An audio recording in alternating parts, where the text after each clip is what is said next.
Parts of the human brain. The reptilian brain maintains basic bodily functions. The limbic system is also instinctive. It deals with fear and pleasure. For example, you pat a dog, it senses pleasure, and without thinking, wags its tail. The neocortex is the site of logic, imagination, planning and control. It's more sophisticated, but because it's conscious, it's slower than the older parts of the brain. The amygdala is a key part of the limbic system. It has one job: to sense danger and set off the alarm. When it's a matter of survival, the primitive parts of the brain override the conscious part.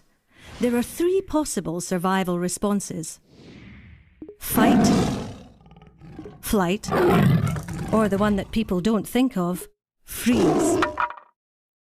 When the alarm goes off, blood and oxygen are diverted to muscles, adrenaline floods the body, and all systems that are not crucial to survival are switched off.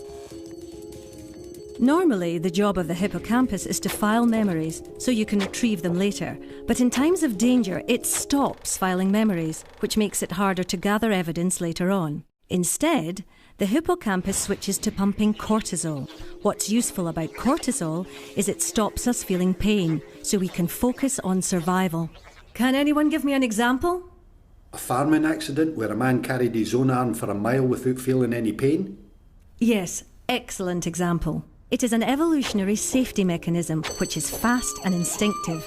In essence, it's our body's very clever way of protecting us. To recap, an example of the three parts of the brain working together. You're standing at a bar. Your reptilian brain is keeping your heart beating. You're enjoying the pleasure of a nice pint with your limbic system. You're using your neocortex to work out if there's time for another before the last train. What could happen to make the amygdala kick in? What if this happened? The way you'd respond would depend not on your logical brain, but on your instinctive brain.